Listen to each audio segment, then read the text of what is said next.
welcome to the stage, John Bishop!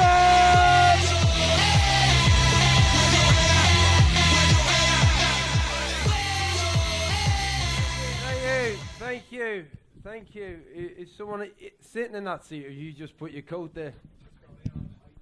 You were late, and you got to the front, because no one wants to sit at the front. Because if you sit at the front, I might talk to you and make you look like a prick. And you worked it perfectly. You thought, I'll go to the front, I'll spread out, and I'll wear a cap. Because that's not going to attract attention, isn't it? Being dressed in a hoodie with a cap on like you're 12. What's your name? Dan. Who have you come with, Dan? So, you married him? You picked him? Fucking hell, Sylvia, what happened? Where are you from? I'm from Liverpool. Whereabouts? Chilwell. Oh, very nice. And where are you from? Budapest? Fucking hell, we've all increased our opinion of Dan, haven't we? Dan got Sylvia from Budapest. I was honestly, when he said he was from Liverpool, I was expecting you to say St. Helens or something. I think the rest of the room had already pitched Dan's life. We'd never imagined he'd gone as exotic as Budapest. You worked in St. Helens doing what? Fuck me. I don't know if anyone, I know we're right in the middle of Covent Garden and we're right in London, and there'll be a lot of people here who've never been to St. Helens, but I swear to God, if there's a place you don't want to be a psychologist, the psychologist who works in St. Helens is at the cold face of psychology. You must have been facing some things there. You must have had people walk in and you've gone, nothing I can do. Listen, there's literally nothing I can do. So is that you? Presumably that's why you came to England, to be a psychologist? Yeah, that's right. So you are what's your job title? Well, I'm a clinical coordinator for psychology. No, because there's different levels of psychology, isn't there? You know, there's your therapy sort of level. And then there's the clinical psychologist, and then there's the medical psychologist, isn't there? So we're the therapy side. Oh, fuck you know. All these fucking whinging snowflakes. We never used to have psychology growing up. We never had therapy. You just fucking got on with it. Just got up. The problem is, if you don't mind me saying, is people think life's going to be easy. It's not. If you wake up with the attitude that it's going to be a shit day and everything above shit's a bonus, then you start off fantastic. What went wrong with society is people saying you can have it if you want it. Just dream it. It can be yours. You can have it. All you've got to do is really, really want it. That's bollocks. That's bullshit. How old are you? 18. I'm telling you now. Right.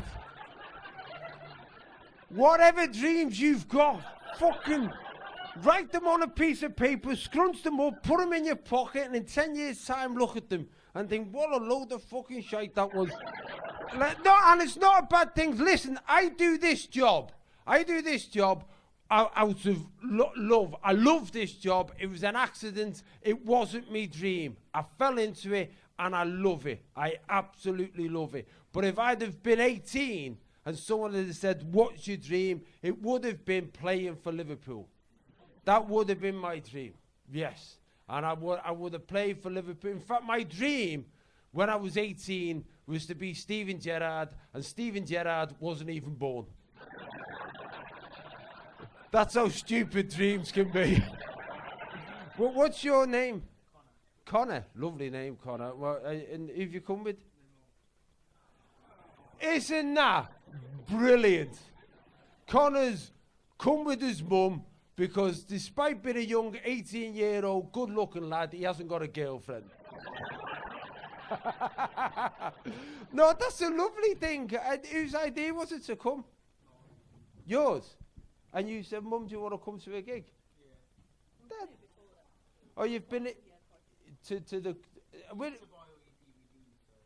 Oh, no. Thanks for making me old, Connor. She used to buy your DVDs. There's people in this room who just went, what's a DVD? Yeah, DVDs, VHSs. Oh, that's what... Your mates don't know who I am. Connor, we were getting on fucking brilliantly a minute ago. Fucking hell.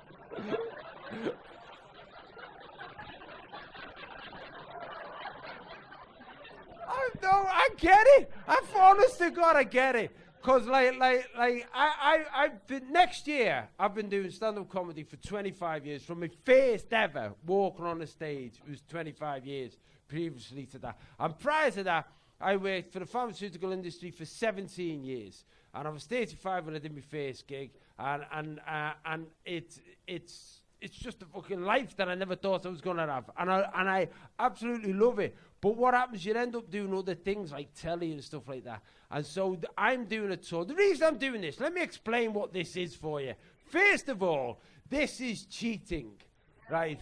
It's called a work in progress, which means I don't know if any of this stuff is any good, right? And you're my experiment. Because the problem with being a comedian is you can't be like I was going to say magician. You can't be like a musician. Because like if you're in a band, you go into a studio, you write an album, you release it, you go, that's brilliant. When you're a comedian, you can't tell yourself jokes. You have to experiment on someone. So what I do is I ask people for £12, and then I'll experiment on you. Or was it a £5? I don't even know what it was, to be honest with you. Was it 12? You thought it was a £5? This is a fucking multi-generational family. What's your name? Bradley and what's your relationship? Father and son, mother and son. Oh my God. I'm not going to ask if you've got partners, but wouldn't it be wonderful if tonight Bradley and Connor got a new brother?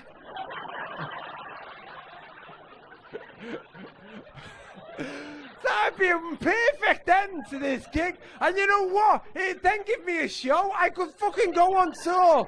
And people would go, why'd you do comedy? And I go, because it creates love. I was doing Top Secret Comedy Club.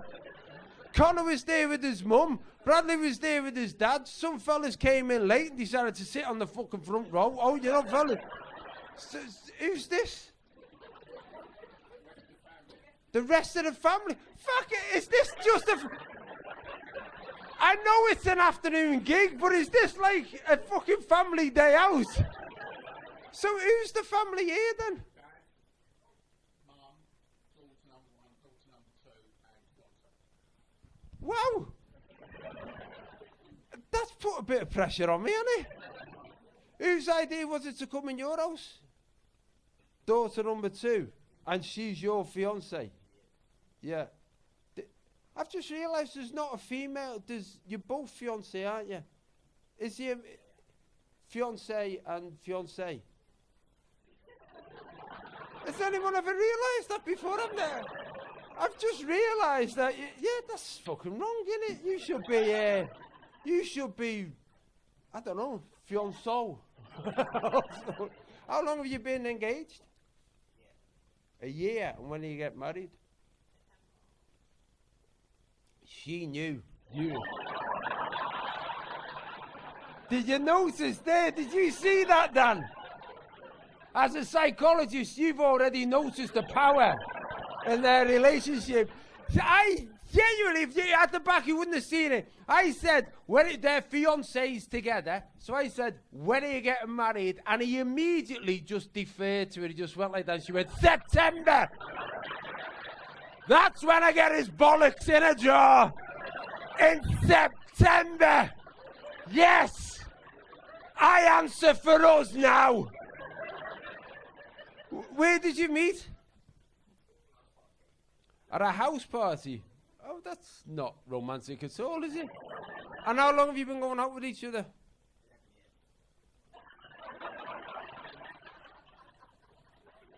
11 years. Since I was 15. Oh my God. So it's a, oh. Imagine, see what I was talking about dreams, Connor.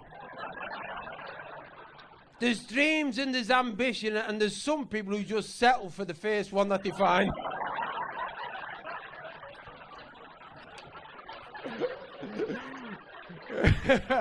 Some people call it love, I'd call it apathy myself. Go on, yeah, fuck it, you'll do. Since 15, oh, that's... No, that doesn't happen very often, does it? I mean, like my mum, we lost my mum last year, and which is all very sad. And but she was, but it gave me a lot of time with my dad, and my dad said worked on the docks in Liverpool, and I used to say my dad was a docker, and he pulled me to one side once and said, "Stop fucking saying that." I said, "Why?" He said, "Because I wasn't a docker. I worked on the tugs." He said, "And the dockers, they worked.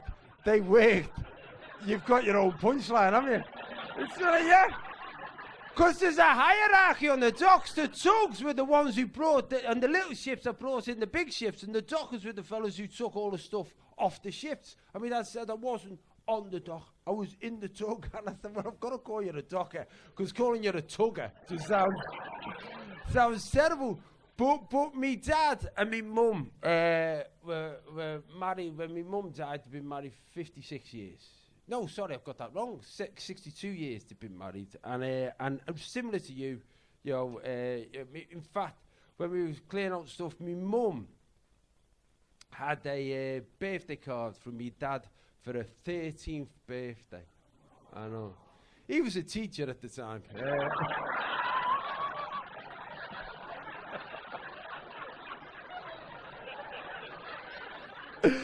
Oh, fucking hell, that one's staying in. I like that. No, but he'd met her when he was 12, and she kept this card from when she was 13. It's just beautiful. So just imagine when you die. Keep all your cards so that your kids can take the piss out of it when you're older. That's a lovely thing. So give him a round of applause. It's a lovely thing, you love. It's a lovely thing. I better check my watch. Because if you haven't noticed, like if you ever come to these work in progress things, what will happen if people are professional? They'll come on with a notepad, and then they'll tick things off and stuff like that, and they'll go, "That's worked, that hasn't." I haven't got a notepad, and the reason I haven't got a notepad is because I've got nothing to write. Because I don't write, I find it difficult to write jokes, so I basically just live my life and hope something funny happens, and then try and talk about it on stage. And often what you'll find is in a club like this, you can't be in a club like this and not talk to people in the audience. And often what you'll find is you do that, and it opens up a whole world, because I've still got to find out how you two met, and I've got to talk to you about your dreams. In fact, we'll start with you, Colin. What do you actually want to be? Do you know? No. What are you doing now? Are you from Birmingham? Coventry. Have you come down today, or do you live down here now? Oh, have you? Well, not just for this, surely. Connor, ignore everything I said. You have dreams, son. I want only good things for you, Connor. The fact that you've come down today is a lovely... What's your name, Mum? So, that's a lovely thing. And you've been out to comedy here a few times. I can't think of a club in Coventry. There isn't a comedy club, is there?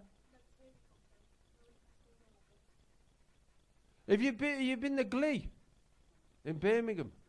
Oh, fuck. The Glee in Birmingham. Is there anyone from Birmingham?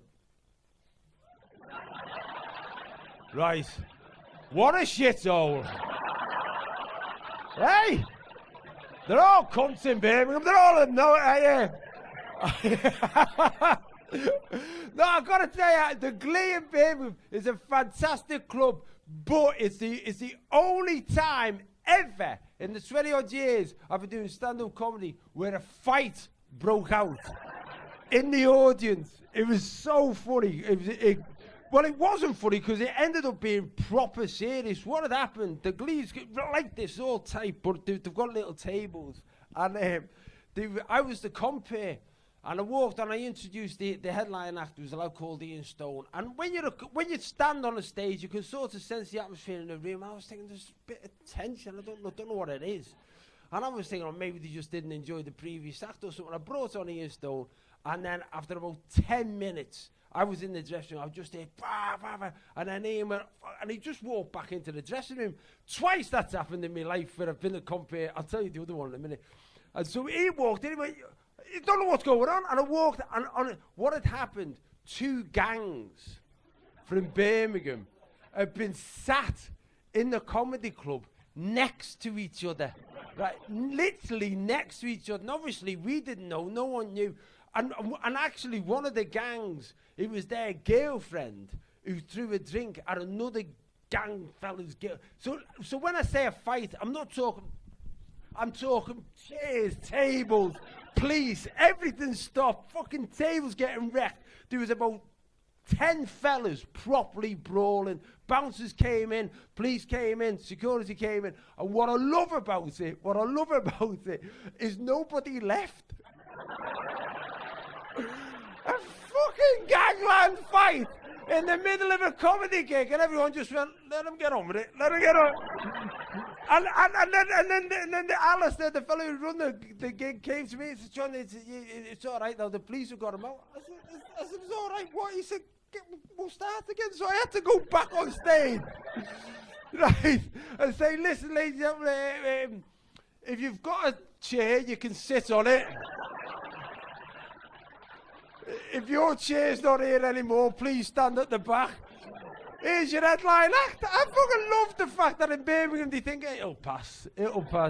But that, I've got to tell you this, because I've started on that avenue. That was the second time that I'd ever done. Because what happens when you compare in a comedy club? I don't know if anyone here is into doing comedy or whatever. It's a brilliant thing to do, but there's basically stages that you go through. So you start off doing open spots where you come on stage, do it for nothing.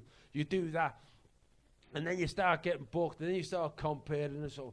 And then you get quite comfortable with it. And I was doing the Comedy Store in Manchester, and I was comparing, and I was doing the Late Show. This is show you how the world fucking changed. I did the Comedy Store in Manchester, the Comedy Store in London last night, and I did the early show, 6:30. I mean, that's the Saturday night show. It's like this, 3 o'clock. It's like a kid's party. I can't get my head around it, but I wanted to do it here because it's dark and you can pretend it's nighttime, can't you? We used to do late shows that started at midnight. Now they start at 10 o'clock because you're all snowflakes. Anyway, so the late show in Manchester, it was starting late. It was starting about 10:30, something, whatever it was. So, and I was comparing, and I introduced one of the acts on a lad called Marcus Brigstock. I don't know if you know Marcus. Very good act, very funny, yeah, very posh. Manchester, Saturday night, late show, probably not his audience. But I introduced him, he'd been storming it all weekend, and there's a little television monitor where, as the compere, you can watch what's going on the stage. But because it was Saturday night, I turned it over to watch Match of the Day. Right. So I said, Marcus Brigstock, here he comes down, goes down, Marcus Brigstock. And I was watching Match of the Day, and he literally came, he was on stage, I'd say about 8 minutes, and he just came back into the dressing room, the red lights flashing, which is the controller saying, like the sound man saying, something's wrong. So I saw Marcus coming off in his corduroy suit, coming to the dressing room. I said, what's wrong? And he just went, they're all cunts.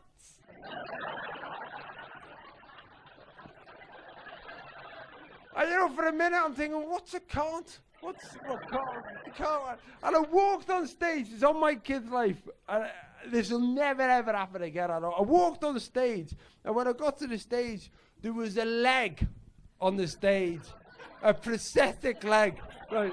on the stage, it was like from the knee down. And I'm like looking at this leg. And it's daft, because for some reason, the thing that surprised me the most is that it had a shoe and a sock on.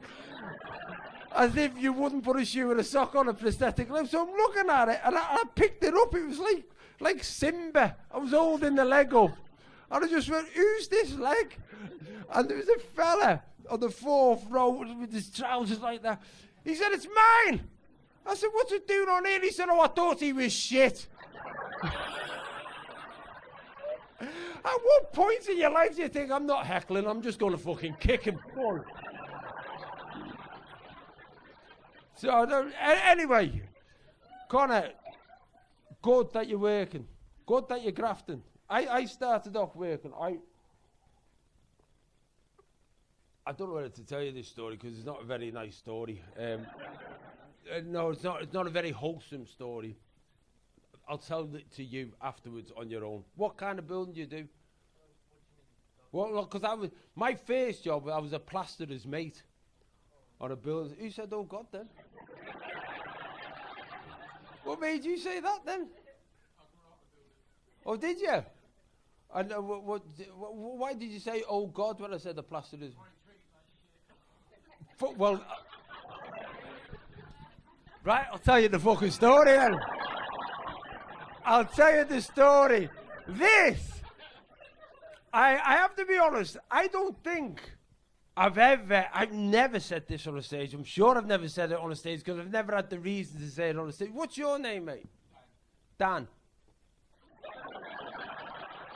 I played a fella called Dan in Doctor Who as well.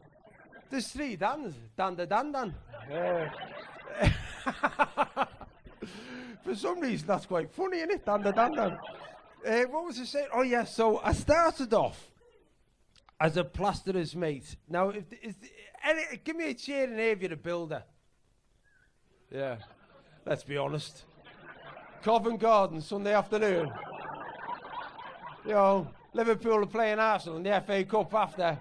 Should we go to Covent Garden? Look, fuck off. No, there's not going to be buildings in it. Well, I'll tell you this. Just because of what you said, it's a shit job being a plasterer mate, and you get treated like shit. And this was, God, how many years ago? Nearly 40 years ago. I'm 57 now, which is something I keep forgetting. I've reached a point, don't know if anyone else has reached that, where someone asks you your age, and you say last year's age. I've got stuck. My brother was my brother's 5 years older than me. And he was a professional footballer in the lower leagues for like Tranmere and stuff like that. And he was the first one who introduced me into getting stuck on your age, because he had to renew his contract every year. And when he renewed his contract, he took a year off. And for 3 years, we were twins. But yeah, I'm 57, and like, you forget joyful things. Like, I came here on an electric scooter. I got on an electric scooter. I got on one last night, an electric scooter. I did the Comedy Store, and then I went for something to eat, and I got on an electric. If you try to rent a scooter at night, it comes up a message going, "Are you drunk?" And I'm like, I'm 57 getting on an electric scooter. Fucking course I'm drunk. What would the man of my age and standing in society be doing on a child's fucking toy if I'm not pissed, you dickhead? But what was great about it is, like, I got on it. I thought, what a great way of finishing the night, getting on an electric scooter. This would be fun. And I got on it. And there was these... I don't know what you call them, the bicycle things, like a tuk-tuk, but it's a bicycle, where they cycle. Is there a word for them? You know what I mean? The bicycle taxis. Bicycle taxis are good ones, yeah, I'll take that. Bicycle taxi. So I got onto the scooter, and there was a fella in a bicycle taxi that was all pink fur, with lights on it, playing ABBA music. Right, and so he's on a vehicle that's sending joy out to the world, and I'm on a scooter. Right, we're both experiencing something that's childish. He's listening to ABBA on a bicycle with lights on. that's pink and fairy. And I looked at him and he looked at me, and he's the same age as me. And then we were doing childish things, and then we both tried to edge out, and a taxi got in the way, and he went, "Fuck off!" I went, "You dickhead!" Both of us turned into middle-aged men with road rage shouting at a taxi. So anyway, first job. I was a plasterer's mate, and in fact, it wasn't the first job. The first job I ever got was in a factory. This will astound you, Connor. You will not understand this whatsoever. My first ever job, before I got a job on the building site, was as a male lad, right? And that's not a lad who's a male, which in this day and age you have to clarify, don't you? You have to go, yes, I am a male lad. I'm not a female on my way to being a lad. I'm not a lad on my way to being a man.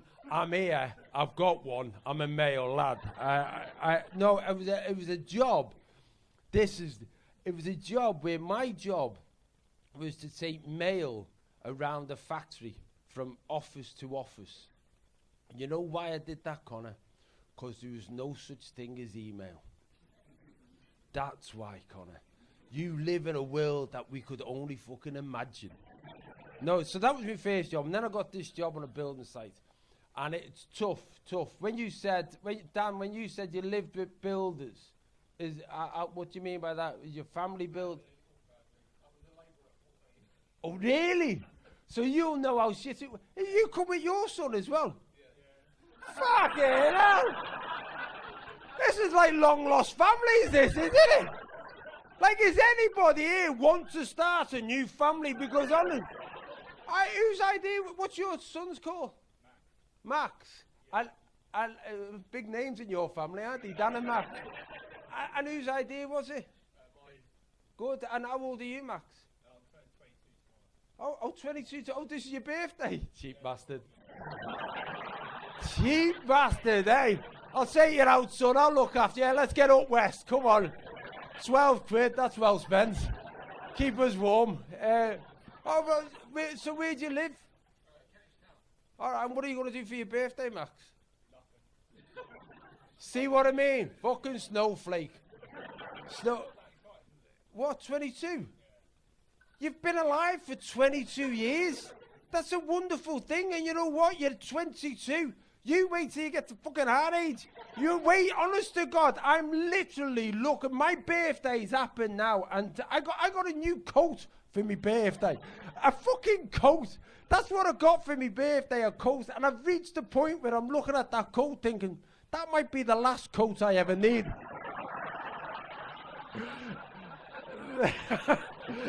That coat will see me out. That's what, so 22, fucking hell, mate. Everything's in front of you. Everything. What do you do, Max? Well, I'm a student still. I'm in my master's. Oh, fucking hell. Everybody liked you. And then you said masters. What are you doing your masters in? Oh, fucking hell, man. Now I can see why you're staying in. Just having a night on the data. Yeah, what are you doing, Max? Analysing. It's fucking crazy, Dad. Oh, Max, stop fiddling with yourself. Looking at those numbers. Oh, Dad, it's data. I can't help myself. I'm only young. Well, good luck with your masters, Max. Yeah, no, good luck with it. Where was I up to? Yes, so my first job, my first proper job, and you know what it's like, Dan. You work on a building site, it's tough.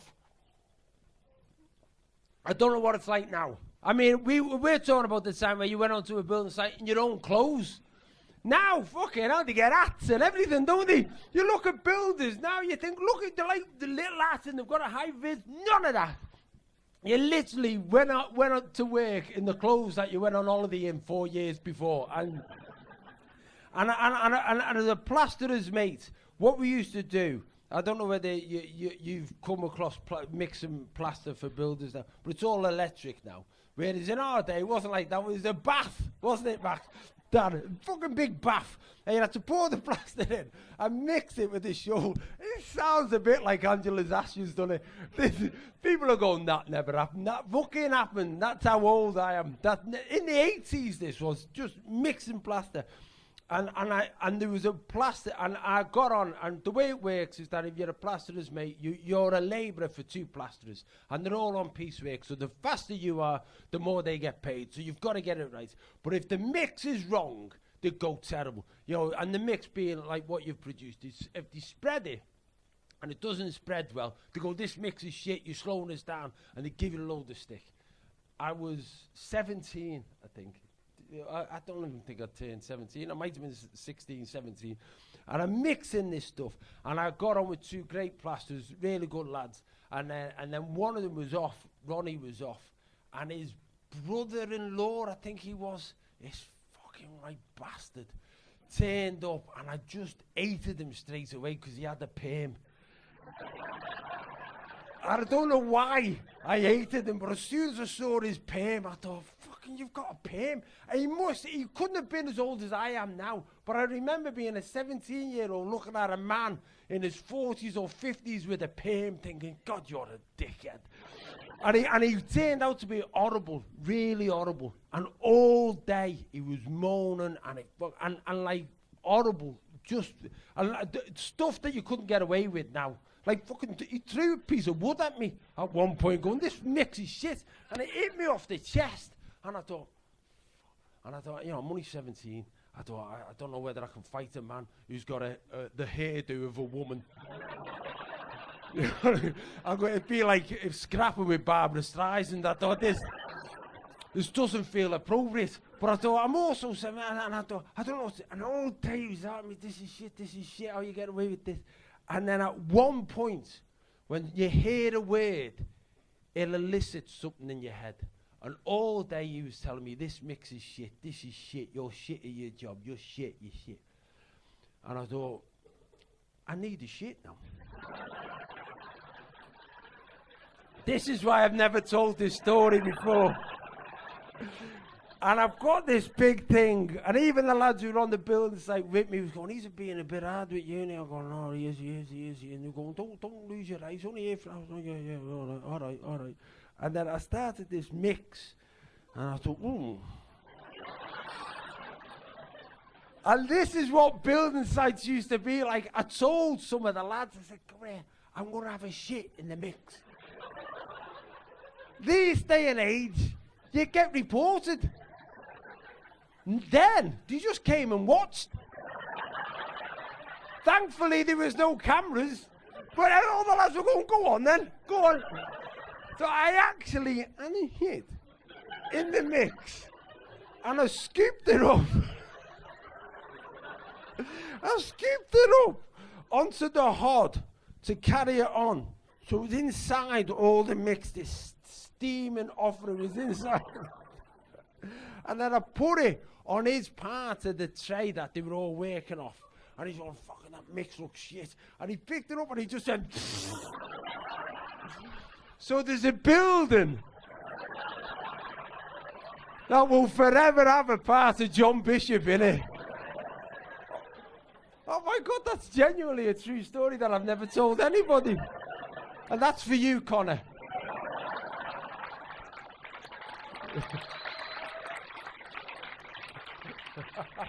Thanks a lot. Cheers.